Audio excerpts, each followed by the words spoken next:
સુરતમાં મોટી સંખ્યામાં જૈન સમાજના લોકો દ્વારા જૈન મુનિ સાગરચંદ્રનો વિરોધ કરાયો હતો. સાધ્વીજી અને શ્રાવિકોનું શારીરિક શોષણ જૈન મુનિ સાગરચંદ્ર કરતો હોવાનો આક્ષેપ કરાયા હતા અને જણાવ્યું હતું કે છેલ્લા અનેક વર્ષોથી આ પ્રકારનું કૃત્ય જૈન મુનિ દ્વારા કરાતું હતું, પણ સંઘના શ્રેષ્ઠ દ્વારા કોઈ પણ પગલાં લેવાતા નહોતા. જૈન મુનિ સામે અનેક ફરિયાદ છતાં નક્કર કાર્યવાહી કરાતી નથી, જેને લઈ સુરતમાં મોટી સંખ્યામાં મહિલાઓ તેમજ જૈન સમુદાયના લોકો પોલીસ કમિશનર કચેરીઓ પહોંચ્યા હતા અને જૈન મુનિ સાગર અને જૈન સંઘના અનેક ટ્રસ્ટીઓની મિલીભગત હોવાના પણ આક્ષેપ કરાયા હતા. જૈન મુનિ સાગર ચંદ્રને ઉપાશ્રયમાંથી બહાર લાવી તેને કપડાં પહેરાવવાની જૈન સમુદાયની માંગણી કરી હતી.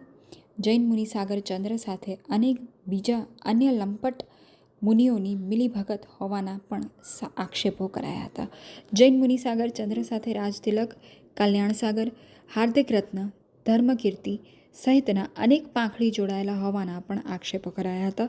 સાગરચંદ્ર સાથે આ તમામને પણ સંપ્રદાય છોડી દેવામાં આવે તેવી માંગણી કરાઈ હતી. તો જૈન મુનિ સાગરચંદ્ર અને એ સંઘના લાખો કરોડો રૂપિયાની ઉચ્ચપાત કરી હોવાના પણ આક્ષેપ કરાયા છે. જૈન સમાજની સર્વોચ્ચ સંસ્થા તપાગચ્છીય પ્રવર સમિતિ દ્વારા જૈન મુનિ સાગરચંદ્રને સંઘમાંથી બહાર કરાયા છે, છતાં પણ દરેક સંઘમાં સાગરચંદ્રમાં સક્રિય હોવાનો આક્ષેપ છે.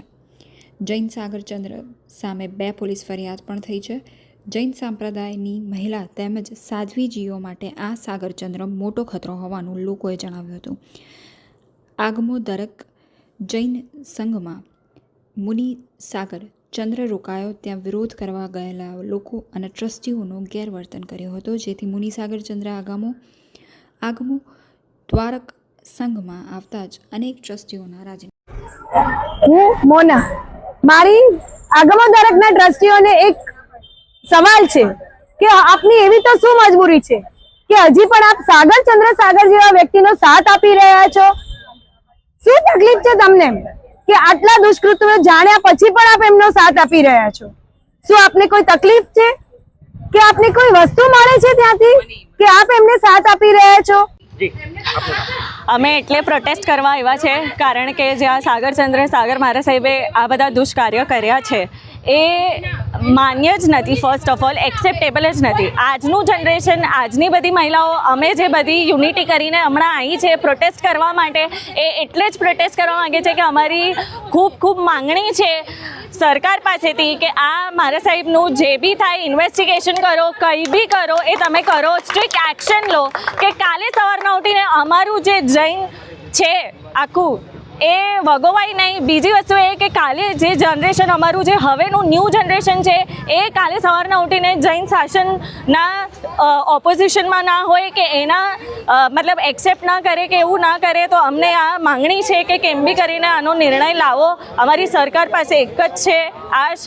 અમે એટલે જ અહીંયા બધી મહિલાઓ આવ્યા છે કે તમે પ્રોટેસ્ટ અમે કરીએ છીએ કારણ કે જેન્ટ્સ આગળ નથી આવી રહ્યા. અમે એટલે જ આ હાથમાં લીધું છે કે કેમ બી કરીને આનો અમને નિર્ણય મળે જ. એટલે સરકાર દ્વારા આ જ અમારી માંગણી છે કે કાલે સવારના ઉઠીને અમારું જે આગળનું જનરેશન છે એને જૈન શાસન પ્રત્યે વિરોધ ના કરે, એને જે ટ્રસ્ટ છે એ તૂટે નહીં. એટલે અમે અહીંયા આવ્યા છે કે કાલે સવારના ઉઠીને બીજી બધી છોકરીઓ સાથે આ વસ્તુ ના થાય.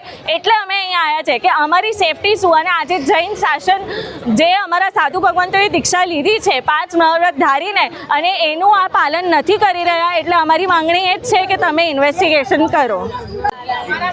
જી, મારું નામ જીનલ.